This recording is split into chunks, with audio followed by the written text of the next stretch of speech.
Imagine being the most powerful man in the universe, the hero who defeated an evil empire.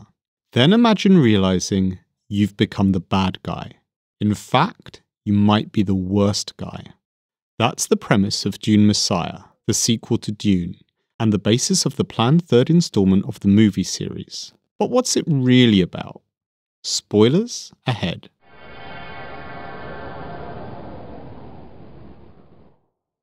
Dune Messiah opens with a nihilistic Paul Atreides contemplating the 61 billion lives his jihad, Frank Herbert's words, not mine, has killed in the 12 years since the end of Dune. He compares himself to the likes of Genghis Khan and Adolf Hitler, although he's aware that their body counts are pretty puny compared to his. From a plot perspective, the book is kind of a slow-burn political thriller. There are numerous conspiracies against Paul, from pretty much every faction in the galaxy. The Bene Gesserit, the Spacing Guild, the Twi'leksu, and even his wife, Irulan. There are schemes to kill him, schemes to force him into exile, even schemes to make him conceive a child with his teenage sister Alia. I love you. So he can be replaced with a more easily manipulated heir who still has the Kwisatz Haderach DNA. But what's really unique as a writing choice from Frank Herbert is that at the start of the book, Paul seems almost apathetic towards these schemes, doing the absolute minimum about them. He seems equally nihilistic about his own atrocities, telling himself he's a mere figurehead for the jihad, that he couldn't stop it even if he wanted to, and that it wasn't the worst outcome humanity could have faced. That's because at a character level, the book is about Paul rekindling his own beliefs, his own passion. He's become jaded by all the killing in a way that's reminiscent of Rick Deckard at the start of Philip K. Dick's Do Androids Dream of Electric Sheep. He's become a passenger in his own life, unable to see any option but continuing down the same path he's been on for more than a decade. Eventually, though, Paul does begin to awaken and become more active in the story. Not because of threats to him or their galactic consequences, but to protect his lover Chani, and later, when Chani becomes pregnant, his future children. And I say children, but to Paul it's child, because for some strange reason he can only perceive one of the twins growing in Chani's belly, and no matter how many times she reminds him of his unborn son, he can only remember the existence of the daughter. There are in-world explanations for this, linked to who and what his son will eventually become. But this inability to see what's right in front of him also has great symbolic importance. This imagery of blindness pervades the book and starts showing us what it's really about thematically. In the second half of the book, Paul has his eyes literally burned out by a nuclear blast, but overcomes this blindness using his prescient powers.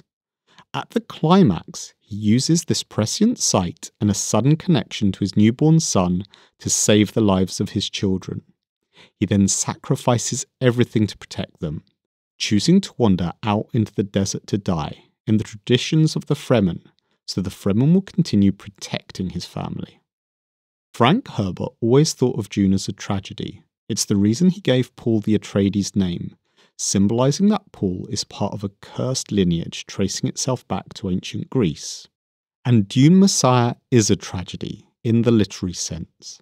It's a story about a great man brought to destruction by his inability to overcome deep character flaws, with parallels to several tragic heroes from Greek myth.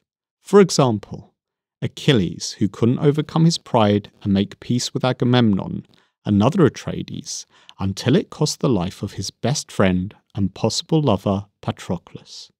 And Oedipus, who was also prideful, believing he could escape the fate the oracle had predicted for him. Like Paul, he ended up wandering blind into the wilderness for the sake of his children. Paul's tragedy was double though. In Dune, he pridefully believed he could walk the tightrope between gaining power and avoiding the jihad, despite his own oracular visions, just like Oedipus. And then in Dune Messiah, he clings on too long to the belief that there's nothing he can do about the jihad or the plots against him until it's too late. Just like Oedipus, he had to lose his eyes to see clearly and accept the truth of his oracular visions. Paul was blind to the truth of his own power. He was blind to the existence of his own son. He literally had to lose his eyes before he could see again, more clearly. And that was when he saw his children, and saw through his children, and found the willingness to act. And those are the two key themes buried deep beneath the surface of Dune Messiah as a standalone novel. First, it's about the things which motivate us, the big galactic concepts and consequences versus small, intimate things like friends and family. And second, the dangers of nihilism and apathy, and how they can be just as deadly as malign intent. Messiah also continues some of the themes from the first novel, the dangers of charismatic leaders, the tough choices it takes to drive humanity forward and avoid stagnation, and the often self-fulfilling nature of prophecy. If, like many people, you've enjoyed Dune, but you've been put off reading Dune Messiah by the negative press it relieved when it was first published, I'd encourage you to give it a go. It's a very different book, but in my opinion, a really great and really unique piece of literature. But what does Dune Messiah mean to you?